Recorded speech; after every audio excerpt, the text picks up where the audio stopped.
saboda matan ka tana da ciki. Matan zamani. Sai an yi magana ki rika sun da kai kamar tsohuwar tinkiya. Ko a wani guri na ta ci a gaba.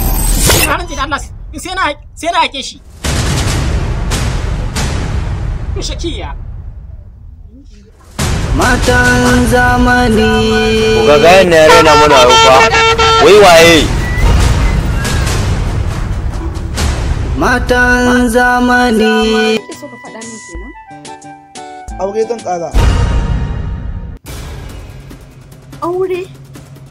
Yayi Nura, aure fa ka ce mun. Shi da ke ƙara kawo mun wani to na rantsi da Allah duk wanda na ƙara garin kifi kawo shi nan gurin idan ba sai na sasso ka mai makamin nan ba dan bura uba ne. Kun ji ko Matan zamani.